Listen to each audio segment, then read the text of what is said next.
છેલ્લે તમે સરેરાશ ઝડપ સુધી આપણે ભણ્યા. હવે સરેરાશ ઝડપ ઉપરના આપણે દાખલાઓ સમજીએ.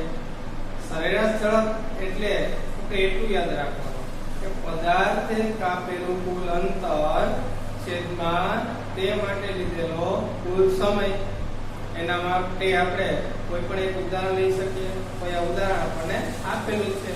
કોઈ એક પદાર્થ છે, તો પદાર્થ એક વસ્તુ 4 સેકન્ડમાં 16 મીટર અંતર કાપે છે. એટલે શરૂઆતની 4 સેકન્ડ એટલે પહેલો સમય થયો. એમાં 16 મીટર અંતર કાપ્યા છે એટલે પહેલો કાપેલું અંતર થયું. તો આટલો સમયમાં આટલું અંતર કાપે છે. હજી એ પદાર્થ સ્ટોપ નથી થઈ જતો, ફરી પાછો આગળ જાય છે. આગળ જઈને શું કહે છે? ત્યારબાદ 2 સેકન્ડમાં બીજું 16 મીટર અંતર કાપે છે. એટલે વળી પાછો બીજો સમયગાળો 2 સેકન્ડમાં બીજું 16 મીટર અંતર કાપે છે. તો એ S1 ની S2 છે ને તે સંજ્ઞા છે. પહેલું કાપેલું અંતર એને S1 કહીએ છીએ, બીજું કાપેલું અંતર એને S2 કહીએ છીએ. પહેલા લીધેલો સમય તેને T1 કહીએ છીએ, બીજો લીધેલો સમય તેને T2 કહીએ છીએ. તો હવે પદાર્થે કાપેલું કુલ અંતર કેટલું થયું? તો કે પહેલા 16 પછી 16 એટલે પદાર્થે કાપેલું કુલ અંતર બરાબર 16 બરાબર 32 મીટર. અને તે માટે લીધેલો કુલ સમય પદાર્થે તે માટે લીધેલ કુલ સમય આપણને કેવી રીતના તો પહેલું 16 મીટર અંતર કાપવા માટે 4 સેકન્ડ લીધી હતી, વધતા બીજું 16 મીટર અંતર કાપવા માટે 2 સેકન્ડ લીધી. તો કુલ સમય કેટલો લીધો? 6 સેકન્ડ. હવે સરેરાશ ઝડપનું સૂત્ર, તો સરેરાશ ઝડપ બરાબર પદાર્થે કાપેલું કુલ અંતર છેદમાં તે માટે લીધેલ કુલ સમય. કુલ અંતર કેટલું કાપ્યું પદાર્થે? 32 મીટરનું. તે માટે કેટલો સમય લીધો હતો? કે 6 સેકન્ડ. હવે આના 32 છેદમાં 6 છેદ ઉડે ત્યાં સુધી ઉડાડવાના. પોઈન્ટમાં જવાબ આવે તો પોઈન્ટમાં લખવાનું.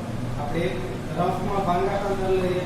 32 + 6 તો 6 × 5 = 30. આ 2 વળી 2 સાથે 6 નો ભાગ નહીં ચાલે. ઉપરથી આપણે શૂન્ય લઈએ તો અહીંયા શું મૂકવું પડે? પોઈન્ટ. હવે 6 નો ભાગ 20 સુધી 36 18 ફરી પાછા 2 ફરી શૂન્ય ફરી 36 18. હજુ આપણે પહેલા ચેપ્ટરમાં શીખી ગયા છીએ પોઈન્ટ પછી 3 3 3 3 અનંત આવૃત સંખ્યા. અનંત આવૃત સંખ્યા હોય તો તેને આપણે સ્ટોપ કરી શકીએ. તો અહીંયા પણ આપણે આટલું કહી શકીએ 5.33 મીટર પ્રતિ સેકન્ડ. તો આ પદાર્થની સરેરાશ ઝડપ થઈ. એનો અર્થ આપણે સમજી લઈએ. આ જે પદાર્થ કે જે વસ્તુ ગતિ કરતી હશે તો તે વસ્તુ 1 સેકન્ડમાં 5.33 મીટર અંતર કાપતી હશે.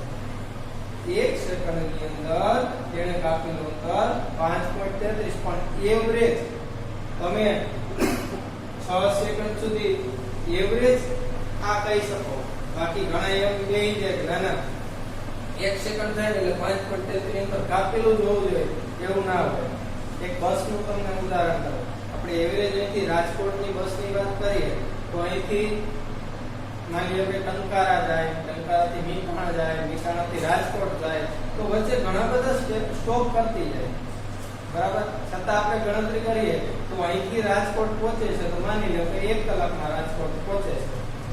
અહીંથી રાજકોટનું અંતર આપણે માની લઈએ કે 60 કિલોમીટર છે. તો 60 કિલોમીટર અંતર છે અને ત્યાં પહોંચવા માટે કેટલો સમય લે છે? 1 કલાક લે છે. તો આનો અર્થ શું થયો કે તે બસ અથવા તે પદાર્થ 1 કલાકમાં 60 કિલોમીટર અંતર કાપે છે. તો 1 કલાકમાં 60 કિલોમીટર અંતર કાપે છે એટલે શું? સળંગ તે 1 કલાક સુધી ચાલતી જ રહી હોય એવું ફિક્સ નહીં રાખવાનું. ટંકારા તો પેસેન્જર ઉતાર્યા હોય, ચડાવ્યા હોય, મીતાણા પેસેન્જર ઉતાર્યા હોય, ચડાવ્યા હોય. ઘણીવાર ટ્રાફિક ન હોય તો સ્પીડમાં ચાલી હોય, ટ્રાફિક હોય તો ધીમી ચાલી હોય. આ બધું એવરેજ કરી કહેવામાં આવે છે. કહેવાનો અર્થ એવો થયો કે દરેક સેકન્ડે 5.33 જ અંતર કાપી લેવું હોય. ઘણીવાર સ્થિર ને થોડી ધીમી ચાલી હોય તો ઘણીવાર સ્પીડમાં ચાલી હોય. એટલે કહેવાનો અર્થ એ કે સરેરાશ ઝડપ આ રીતના આપણે ગણતરી કરી શકીએ. ત્યાર પછી આગળ જઈએ આપણે તો જો ઝડપની સાથે સાંભળજો, ઝડપની સાથે જો દિશા પણ ભળી જાય એટલે શું? તો તમને મેં બસનું જે ઉદાહરણ દીધું ને, બસમાં શું થાય તો બસ મોરબીને એમ કહીએ, મોરબીથી ટંકારાને ટી કહીએ, વળી અહીંયાથી મીતાણાને એમઆઈ કહીએ, અને અહીંયાથી રાજકોટ તો રાજકોટને આર કહીએ. તો હમણાં જુઓ તમે મોરબીથી ટંકારા તો આમાં કોઈ દિશા આમાં નિશ્ચિત છે નહીં, બરાબર? એ તો ખાડા ખબડામાં વાંકી ચૂકી વળાંક ડાયવર્ઝન હોય તો નીચે ઉતરે, વળી રોડ પર ચડાય, એમાં કોઈ દિશા હોતી નથી. એટલે અહીંથી અહીંયા સુધીમાં પણ જો અહીંથી મળે કે મોરબીથી આપણી પાસે કોઈ એક એવું તીર છે કે જે તીર આપણે સીધું જ લગાવીએ છીએ, તો સીધું જ આમ જો તીર લાગતું હોય તો આને નિશ્ચિત દિશા થઈ કહેવાય. શું થઈ કહેવાય? નિશ્ચિત દિશા થઈ કહેવાય. એટલે ગોળી છે, તીર છે, આ બધાને ઝડપની સાથે નિશ્ચિત દિશા હોય. જ્યારે બસ છે કે કોઈ વસ્તુ છે, ગતિ કરતું સાયકલ છે, સ્કૂટર છે, કોઈ પણ આવી વસ્તુ ગતિ કરતી હોય ત્યારે તેને જો નિશ્ચિત દિશા હોય તો તે ઝડપ અને નિશ્ચિત દિશા હોય તો આ બે ભેગું થાય ને ત્યારે વેગ થઈ જાય. ઝડપને જો દિશા હોય ને તો વેગ થાય. એટલે શું? માની લો કે આપણે બસનું ઉદાહરણ લીધું, એ જ રીતના તમને બંદૂકની ગોળીનું ઉદાહરણ લીધું. તો બંદૂકની ગોળીને હંમેશા વેગ હોય, બરાબર? કોઈ એક સ્થાનેથી બંદૂકની ગોળી નીકળે અને બીજા સ્થાન ટાર્ગેટ સુધી પહોંચે તો બંદૂકની ગોળી કોઈ દિવસ વાંકી ચૂકી એવી જતી નથી. તો તેને વેગ હોય, કેમ કે એને નિશ્ચિત દિશા છે. એવું જ ઉદાહરણ આપણે તીરનું લઈ શકીએ. તીર કોઈ એક નિશ્ચિત સ્થાનેથી નીકળે અને નિશ્ચિત સ્થાન પર પહોંચે, તેને નિશ્ચિત દિશા હોય એટલે તેને પણ આપણે શું કહી શકીએ? વેગ કહી શકીએ. એટલે જો ઝડપ સાથે દિશા ભળી જાય, બરાબર, તો તેને આપણે શું કહીએ છીએ? વેગ કહીએ છીએ. એટલે જો વ્યાખ્યા ક્લિયર કરજો. પારા નંબર 101 ઉપર દિશા સાથે ઝડપ એક ટોપિકમાં ત્રીજી લીટી છે. ત્રીજી લીટીમાં લખ્યું છે નિશ્ચિત દિશામાં વસ્તુની ઝડપને તેનો વેગ કહે છે. વેગની વ્યાખ્યા છે નિશ્ચિત દિશામાં વસ્તુની ઝડપને વેગ કહે છે. બસ છે તેને ઝડપ કહેવાય, બસને વેગ નો કહેવાય. કેમ કે બસને નિશ્ચિત દિશા ને તો રોડ જે તરફ હોય એ તરફ જવું પડે, બરાબર? તો નિશ્ચિત દિશા હોય અને ઝડપ, નિશ્ચિત દિશામાં ઝડપ હોય તો તે પદાર્થનો વેગ કહેવાય છે. તો હવે આના ઉપરથી વિદ્યાર્થી મિત્રોને એક વાત ખ્યાલ આવી જાય છે. વેગ અને ઝડપનો શું ફેર છે? ઝડપ હોય ને તો ઝડપને દિશા હોતી નથી. કોઈ પણ વાહન છે તેને ઝડપ હોય પણ વેગને નિશ્ચિત દિશા હોય છે. એટલે ઝડપને દિશા ન હોય એટલા માટે ઝડપ છે તે કેવી રાશિ કહેવાય? અદિશ રાશિ કહેવાય. અદિશ રાશિ, જેને દિશા નિશ્ચિત ન હોય તેવી બધી જ રાશિઓને અદિશ રાશિ. દાખલા તરીકે તમે 5 કિલોગ્રામ ગોળ લઈ આવ્યા તો ગોળ છે એ કેવી રાશિ? 5 કિલોગ્રામ તો એ દર થયું, બરાબર? તો એ શું થયું? અદિશ રાશિ થાય. કેમ? અત્યારે તાપમાન 42 અંશ સેલ્સિયસ છે તો એને કઈ દિશાની જરૂર ખરી? કઈ દિશામાં 42 અંશ સેલ્સિયસ છે એવું ન હોય. એટલે તાપમાન છે પણ કેવી રાશિ થાય? અદિશ રાશિ થાય, બરાબર? પણ વેગ છે, પ્રવેગ છે, વેગમાન છે, સ્થાનાંતર છે. સ્થાનાંતર તો તમે શીખી ગયા ને. અંતર ને સ્થાનાંતરમાં ફરક શું એ જ વાત સમજવાની છે. અંતર અને સ્થાનાંતર. અંતર અને સ્થાનાંતરમાં ફરક શું? અંતર છે તે કોઈ એક બિંદુ પરથી સ્ટાર્ટ થાય અને કોઈ પણ બીજા બિંદુ સુધી પહોંચે. બરાબર? એટલે એકમ સમયમાં પદાર્થે કાપેલા ગતિપથની કુલ લંબાઈ. એટલે માની લો કે મોરબીથી બસ નીકળી. હવે મોરબીથી બસ નીકળી ટંકારા થઈને જાય રાજકોટ તો પણ ભલે, અને વાંકાનેર થઈને જાય રાજકોટ કોઈ ભલે. બરાબર? એ અંતર કાપે છે. વાંકાનેર થઈને રાજકોટ જાય તો તે અંતર કાપે ને ટંકારા જઈને રાજકોટ જાય તો પણ તે અંતર કાપે. એટલે આપણે એમ કહી શકીએ કે એકમ સમયમાં એટલે 1 કલાકમાં, 1 મિનિટમાં, 1 સેકન્ડમાં એકમ સમય આવે એટલે આપણે આવું વિચારવાનું. 1 સેકન્ડ, 1 મિનિટ કે 1 કલાક. તો 1 કલાકમાં પદાર્થે કાપેલા ગતિપથ એટલે જે પથ ઉપર, પથ એટલે રસ્તો, જે રસ્તા ઉપર વસ્તુ ગતિ કરતી હોય તે રસ્તાને તેનો ગતિપથ કહેવામાં આવે છે.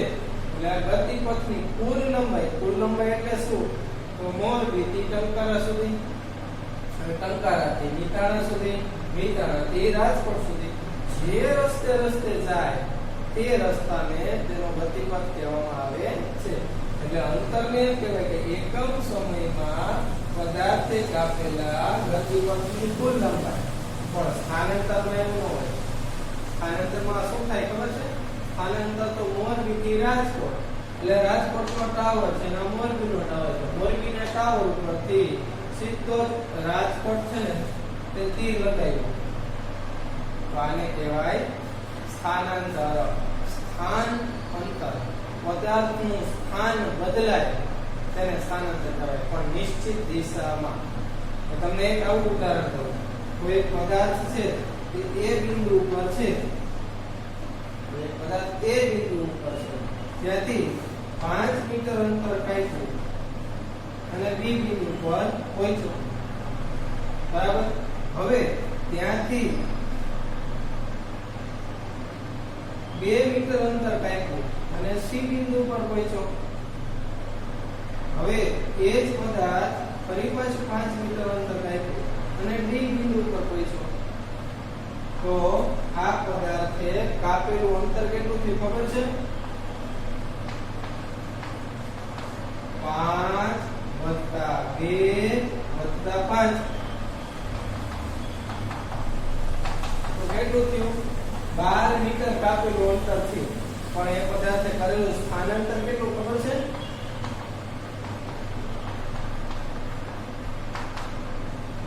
પદાર્થ પેલા કયા સ્થાન ઉપર હતો? A ઉપર. હવે અત્યારે ક્યાં છે? D ઉપર. તો A થી B સુધીનું સ્થાનાંતર શું કહેવાય?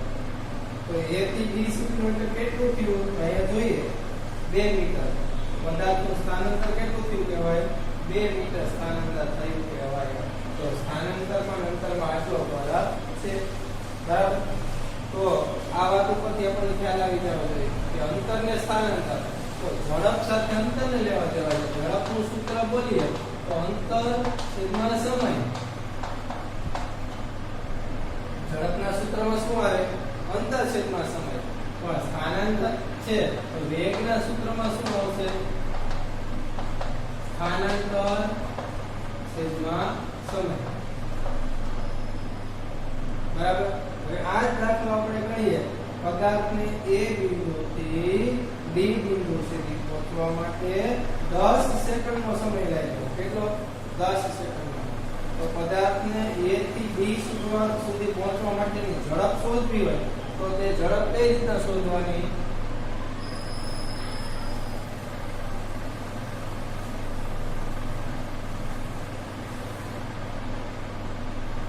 પદાર્થ A બિંદુથી D બિંદુ સુધી પહોંચે છે ત્યારે એની ઝડપ એટલે શું? તો પદાર્થે કાપેલું કુલ અંતર. પદાર્થ A ઉપર હતો ત્યાંથી B ઉપર ગયો ત્યાંથી સી ઉપર અને ત્યાંથી ડી ઉપર. તો પદાર્થે કાપેલું કુલ અંતર કેટલું થયું? 12 મીટર. છેદમાં તે માટે કેટલો સમય લીધો? તો અહીંથી અહીંયા પહોંચવા માટે 10 સેકન્ડ લીધો. બરાબર? તો આનો જવાબ કેટલો આવ્યો? 12/10 એટલે 1.2 મીટર પ્રતિ સેકન્ડ. વાત સમજાણી? 1.2 મીટર પ્રતિ સેકન્ડ. તો પદાર્થે આ પદાર્થની ઝડપ થઈ. પણ જો કોકેમ કે પદાર્થનો વેગ કેટલો? તો વેગ માટે વાત આપણે આવી રીતે કરી શકીએ. પદાર્થે કરેલું સ્થાનાંતર છેદમાં લીધેલ સમય. પદાર્થે કેટલું સ્થાનાંતર કર્યું? તો a ઉપર હતો, d ઉપર પહોંચ્યો. એટલે પદાર્થે કરેલું સ્થાનાંતર 2 મીટર. છેદમાં તે માટે કેટલો સમય લીધો? તો 10 સેકન્ડ. 2/10 એટલે 0.2 મીટર પ્રતિ સેકન્ડ. તો જો મિત્રો, ઝડપમાં અને વેગમાં આટલો ફરક પડે. ઝડપને કોઈ દિશા ન હોય, બરાબર? કોઈ કીડી કે મકોડો કે આમ સતત ચાલ્યા કરતું હોય તો એ ઝડપમાં ચાલ્યા કરે, બરાબર? પણ બંદૂકમાંથી નીકળતી ગોળી છે કે તીર છે તે ઝડપ ન હોય, તે વેગ હોય. કોઈ પણ પદાર્થ, માની કે તમે બોલ ફેંકો છો તો બોલ તમારા હાથમાંથી છૂટે છે અને જે સ્થાન ઉપર પહોંચે છે ત્યાં સુધી તેની દિશા નિશ્ચિત છે. તો આ A બિંદુથી B બિંદુ સુધી તેનો વેગ કહેવાય. આપણે બાઇક લઈને નીકળ્યા A બિંદુથી એને વળ્યા જ નહીં, સીધા B બિંદુ સુધી પહોંચ્યા. તો A થી B સુધીનો વેગ હોય. હવે B પાસેથી આપણે વળ્યા તો અહીંથી વેગ બદલી જાય. પદાર્થનો વેગ બદલી જાય. વેગ એટલે શું? કોઈ એક સ્થાનથી બીજા સ્થાન સુધી નિશ્ચિત દિશામાં કાપેલું અંતર. નિશ્ચિત દિશા, બરાબર? એટલે તેને વેગ કહીએ છીએ. એટલે વેગને પણ આપણે ગણતરીમાં લઈએ તો વેગનું સૂત્ર શું થયું? સ્થાનાંતર છેદમાં સમય. પણ સરેરાશ વેગ શોધવો હોય તો પદાર્થે, દરેક પદાર્થને સરેરાશ વેગ હોય, બરાબર? તો ત્યારે શું કરવાનું ખબર છે? પદાર્થનો પ્રારંભિક વેગ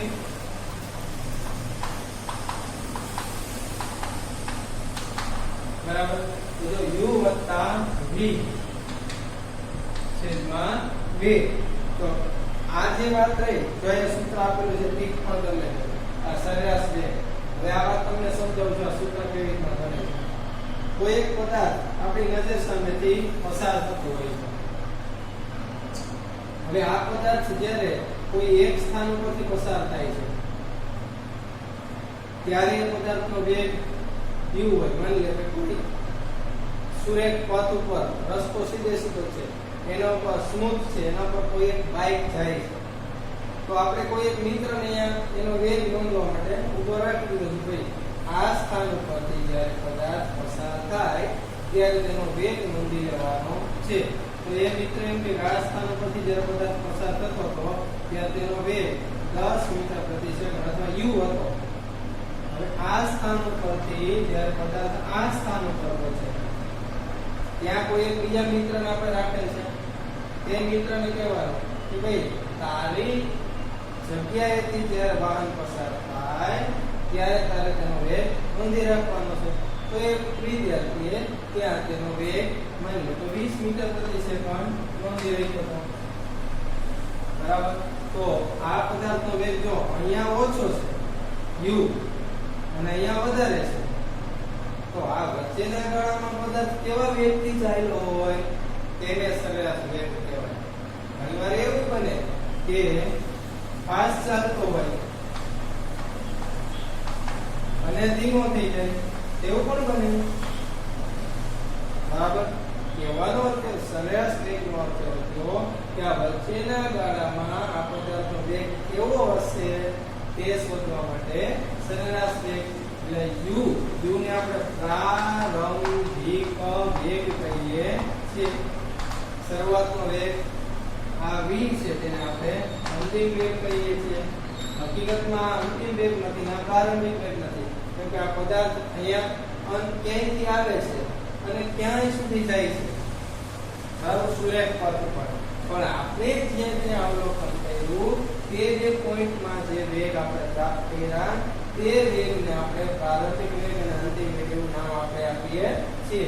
તો આનો સરેરાશ વેગ તમારે શોધવો હોય તો આ સૂત્રથી તમે શોધી શકો 10 + 20 / 2 20 ને 10 30/2 એટલે શું થઈ ગયું 15 મીટર પ્રતિ સેકન્ડ પહેલા સરેરાશ વેગ એવરેજ આપણે જેને એવરેજ કહીએ ને તો એવરેજ આ સરેરાશ વેગ થયો કહેવાય તમે એવરેજ શબ્દ બીજે કઈ જગ્યાએ સાંભળ્યો છે વાંચ્યો છે ક્યાંય ખબર છે બોલર બોલિંગ ફેંકતો હોય ને બરાબર તો બોલર બોલિંગ ફેંકતો હોય તો ત્યાં તેની બોલિંગની સ્પીડ બતાવે છે બરાબર કેવી બતાવે છે 148 કિલોમીટર પ્રતિ કલાક ચાલે 136 કિલોમીટર પ્રતિ કલાક 144 કિલોમીટર પ્રતિ કલાક તો આ જે બતાવે છે તે શું બતાવે છે તે બોલરની સ્પીડ ઝડપ બતાવે છે હવે એ વાત સમજીએ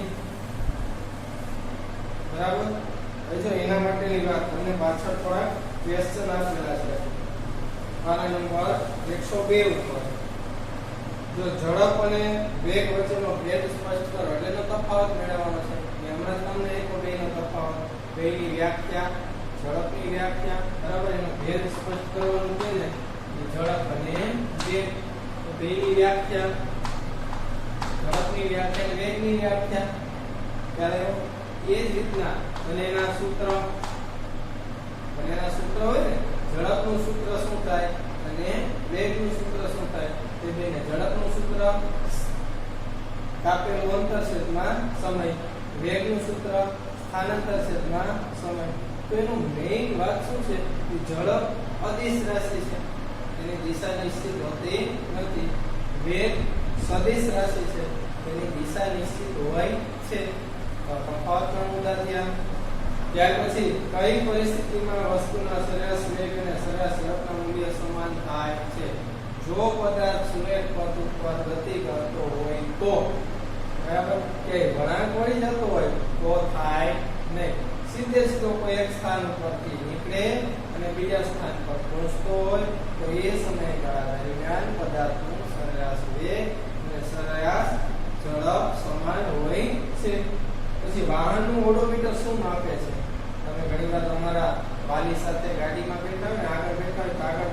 ઘણા બધા મીટર હોય એમાં ઓડોમીટર હોય બરાબર તો ઓડોમીટર શું દેખાડે બાઇકમાં હોય બરાબર જેવું તમારું બાઇક ચાલુ થાય એટલે આગળનું પૈડું ભરવાનું ચાલુ કરે ને આગળનું પૈડું એટલે આગળના પૈડા સાથે વાયર જોઈન્ટ હોય જે વાયર જોઈન્ટ હોય તે વાયર ક્યાં હોય તો કે આ ઓડોમીટર સાથે ફિટ કરેલો હોય જે જેટલા આંટા ફરે ને પૈડું એ આંટા મુજબ આ ઓડોમીટરમાં આંકડા ચેડા કરે એટલે 1 મીટર 2 મીટર 3 મીટર 4 મીટર જેટલું આગળનું પૈડું કર્યા કરશે એટલું ઓડોમીટરમાં આપણને માપ દેખાડશે એટલે શેનું માપ દેખાડે પદાર્થે કાપેલું અંતર બરાબર ઓડોમીટર હંમેશા પદાર્થે કાપેલું અંતર આપણને દર્શાવે છે પછી ત્યાર પછી એક આ દાખલો જ્યારે કોઈ વસ્તુ નિયમિત ગતિ કરતી હોય ત્યારે તેનો ગતિપથ કેવો દેખાશે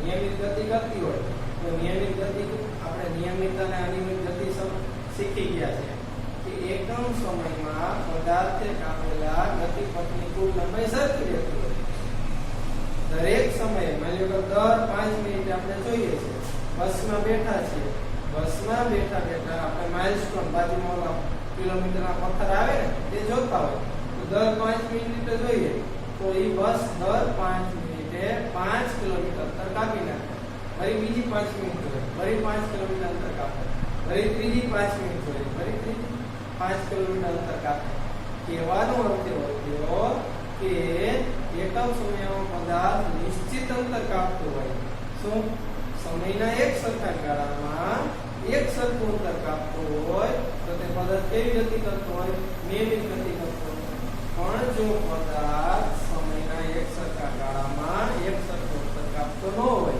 તો તે પદાર્થ કેવી ગતિ કરતો હોય અનિયમિત હવે આ બેયના ઉદાહરણ ક્યારે લઈ શકાય ખબર છે તમે જોતા હોય તો હાઈવે ઉપર જ્યારે બાઇક લઈને આપણે જતા હોય તે અને તેની સાથે સાથે ટ્રાફિકમાં આપણે બાઇક લઈને જતા હોય તે બેયમાં જો ટ્રાફિકમાં જાય તો તે અનિયમિત ગતિ થાય અને હાઈવે ઉપર જઈએ તો તે કેવી ગતિ થાય? નિયમિત ગતિ. કેમ કે એમાં એક ધારી ઝડપથી આપણે જતા હોય, બરાબર? એટલે નિયમિત અને અનિયમિત ગતિ. ત્યાર પછી પાંચમો દાખલો છે. એ પાંચમો દાખલો તમારે આપણે આ ગણ્યો ને તે રીતના તે દાખલો ગણવાનો છે, બરાબર? જો તેમાં સમય આપેલો છે અને વેગ પણ આપેલો છે તો તે કેટલું અંતર કાપશે તે આપણે કહેવાનું છે, બરાબર? વેગ આપેલો એટલે ઝડપ. અહીંયા જો આપણને શું આપેલું છે? એક પ્રયોગ દરમિયાન અવકાશયાનમાંથી એક સિગ્નલને પૃથ્વી પરના સ્ટેશન સુધી પહોંચતા 5 મિનિટ લાગે છે. એટલે સમય કેટલો આપ્યો? 5 મિનિટ. ખ્યાલ આવ્યો? હવે પૃથ્વી પરના સ્ટેશનથી અવકાશયાનનું અંતર કેટલું હશે? આપણે અંતર ક્યાંથી એવું અવકાશયાન ઉપરથી પૃથ્વી ઉપર, બરાબર? તો અંતર પછી પ્રકાશનો વેગ આપી દીધો છે. કેટલો આપી દીધો છે? 3 ગુણ્યા 10 ની માથે 8 મીટર પ્રતિ સેકન્ડ. હવે જો મિત્રો આ ગણાવો તમને ખ્યાલ આવવો જોઈએ કે સમય આપેલો છે, અંતર આપેલું છે, વેગ આપેલો છે. હવે અહીંયા અંતર કયો કે સ્થાનાંતર કયો બે વસ્તુ એક જ થશે. કેમ કે સિગ્નલ છે ને, સિગ્નલ હંમેશા ઈશ્વર એક પથ ઉપર જાય, નિશ્ચિત દિશામાં જોઈએ. સિગ્નલ નિશ્ચિત દિશામાં જોઈએ. એટલે અહીંથી અહીંયા સુધી અંતર કયો કે બોલે સ્થાનાંતર કયો હોય બોલે. તો આમાં કયું સૂત્ર લાગે? વેગ વાળું સૂત્ર લાગે. વેગ બરાબર અંતર અથવા સ્થાનાંતર છેદમાં સમય. પણ અહીંયા જોવાનું આ મિનિટમાં છે અને આ સેકન્ડમાં છે. હંમેશા યાદ રાખવાનું, દાખલાઓ જ્યારે ગણવા બેસો ને ત્યારે તેના એકમો ખાસ જોવાના. જો એકમો સમજેલા નહીં હોય તો તમને આમાં તકલીફ પડશે. કેમ કે આ સમય મિનિટમાં આપે છે તો 5 અહીંયા મૂકી દો અને આ સેકન્ડમાં આપેલું છે મીટર પ્રતિ સેકન્ડ તો એ અહીંયા મૂકી દો. એ અહીંયા વેગ છે, સોરી, તો વેગ અહીંયા મૂકી દો. આ સેકન્ડ છે અને મિનિટ છે તો દાખલો ગણી શકાશે નહીં. દાખલો ગણવા માટે ફરજિયાત તમારે આને શેમાં ફેરવવા પડે? સેકન્ડમાં ફેરવવા પડે. તો 5 મિનિટ છે એને સેકન્ડમાં ફેરવીએ તો 1 મિનિટની સેકન્ડ કેટલી થાય? 60. 5 મિનિટની સેકન્ડ કેટલી થાય? 5 ગુણ્યા 60 35 300 સેકન્ડ થઈ. તો હવે આપણી પાસે વેગ છે, વેગના સ્થાન પર વેગ મૂકી દઈએ. સ્થાનાંતર છે તો સ્થાનાંતર અથવા અંતર એ એક ને એક વાત છે. સમયના સ્થાન પર આપણે શું મૂકી દઈશું? 300 સેકન્ડ. હવે અંતરને કરતા બનાવીએ. આ 300 ને બરાબરની આ બાજુ લઈ આવીએ તો આ 300 ને લઈ આવીએ તો શું થઈ જશે? 3 ગુણ્યા 10 ની માથે 8 bar ગુણ્યા 300 બરાબર અંતર. હવે શું થશે? આ 2 મીંડા છે, આ 8 ઘાત છે. 2 મીંડાને જણાવી દઈએ તો 10 ની કેટલી ઘાત થઈ જાય? 10. અને આ 3 નો ગુણાકાર 3 સાથે કરીએ 9 ગુણ્યા 35 9 ગુણ્યા 10 ની 10 ઘાત અંતર. પણ આની પાછળ એકમ કયો રહેશે? આપણને ખ્યાલ છે. તો કયો એકમ હતો? આ મીટર. તો આ અંતર કેટલું હશે? 9 ગુણ્યા 10 ની માથે 10 ઘાત મીટર જેટલું અંતર હશે એ બે વચ્ચે, બરાબર? તો આ વાત થઈ તેના માટે. હવે ઉદાહરણ 8.2 અને 8.3 છે તે પણ તેના જેવા છે, તે પણ આપણે સમજી લઈએ, બરાબર?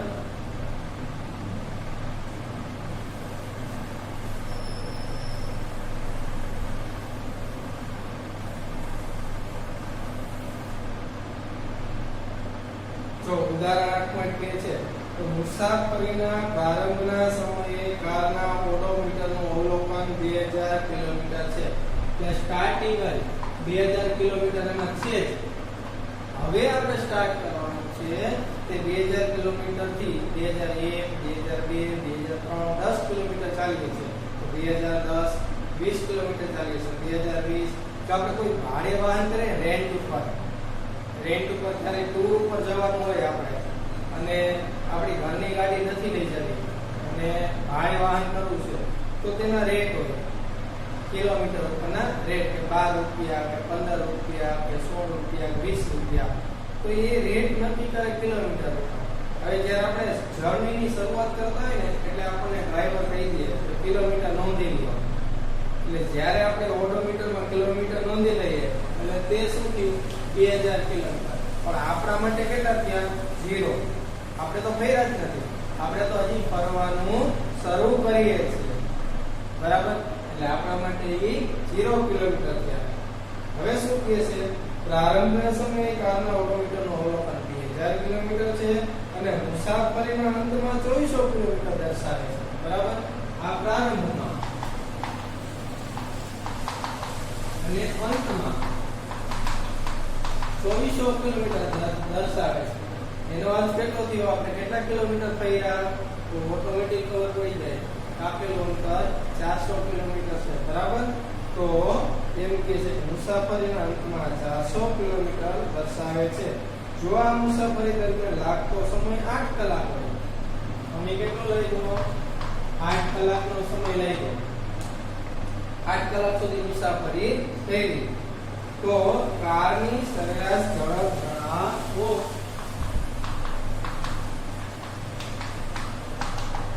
આપણે ખ્યાલ છે સરેરાશ ઝડપ આપણે શોધવી હોય તો પદાર્થે કાપેલું કુલ અંતર છે તે માટે લીધેલો સમય. તો અહીંયા જોઈએ આપણે પદાર્થે કાપેલું અંતર કેટલું, કાપેલું અંતર તો 2400 2000 બરાબર 400 કિલોમીટર. પદાર્થ કેટલું અંતર કાપ્યું તો 400 કિલોમીટર અંતર કાપ્યું છે અને તે માટે લીધેલો સમય કેટલો છે, તે માટે લીધેલો સમય 8 કલાક છે. તો હવે તમે સરેરાશ ઝડપ શોધવા જાઓ તો સરેરાશ ઝડપ જે તમને મળશે તે કેવી રીતના મળશે, તો સરેરાશ ઝડપ છે તે આના આધારે 400 કિલોમીટર છેદમાં 8 કલાક. બરાબર, તે સરેરાશ ઝડપ આપણે શોધવા જઈશું તો સરેરાશ ઝડપ આપણે ડાયરેક્ટ 400 ભાગ્યા આમ તો સૂત્ર લખવું પડે કે કાપેલું કુલ અંતર છેદમાં કુલ સમય. કુલ અંતર કેટલું 400 કિલોમીટર કાપ્યું, સમય કેટલો લીધો 8 કલાક. તો 8 50 40 કિલોમીટર પ્રતિ કલાક. આનો અર્થ એવો થયો કે આ પદાર્થે 1 કલાકમાં 50 કિલોમીટર અંતર કાપેલું છે. પછી એવું નહીં માની લેવાનું કે દરેક કલાકે 50 કિલોમીટર અંતર કાપે. ઘણીવાર એવું બન્યું હોય કે 1 કલાક રેસ્ટ કરવા 15-20 મિનિટ બેઠા હોય તો 50 કિલોમીટર અંતર નહીં કપાણું હોય. અને ઘણીવાર એવું બન્યું હોય કે સરસ મજાનો રોડ હાઈવે હોય તો 1 કલાકમાં 70-80 કિલોમીટર ચાલી ગયા હોય. એટલે એવરેજ 50 કિલોમીટર પ્રતિ કલાક છે. હવે જો આ તમને સેકન્ડમાં પૂછે કિલોમીટર પ્રતિ, જો આ ઘણીવાર પરીક્ષામાં પૂછાઈ જાય કે કિલોમીટર પ્રતિ કલાકને મીટર પ્રતિ સેકન્ડમાં ફેરવો.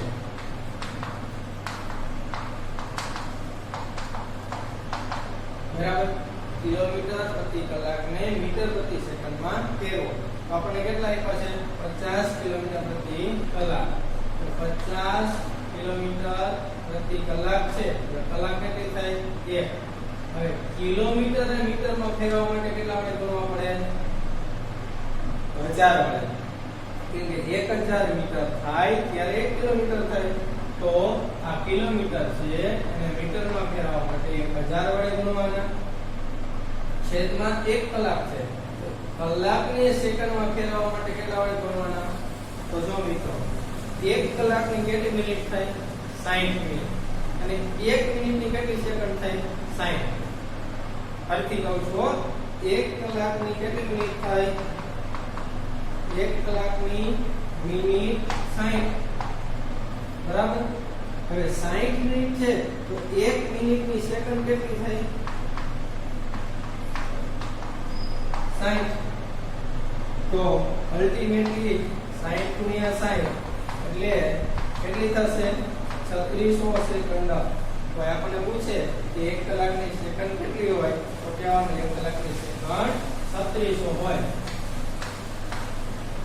બરાબર, હવે તમે આનો છેદ ઉડાડો, જ્યાં સુધી ઉડે ત્યાં સુધી ઉડાડવાનો, બાકી રહેવા દેવાના. બરાબર, આ મીંડું ગયું, આ મીંડું ગયું, બરાબર, આ મીંડું ગયું, આ મીંડું ગયું. હવે ઉપર કેટલા વધ્યા 500 છેદમાં કેટલા વધ્યા 36. તો હજી છેદ ઉડાડવા છે તો હજી આના અડધા અડધા કરો બરાબર આ 250 આ કેટલા થશે 18 તો હજી આના અડધા અડધા થઈ શકે તો આના અડધા કેટલા થઈ જશે 125 અને અડધા 9 હવે છેદ ઉડે તેવી શક્યતા નથી તો શું કરવાનું 125 ભાગ્યા 9 કરવાના આ રફ ટર્મ કરવાનો 125 ભાગ્યા 9 કરશું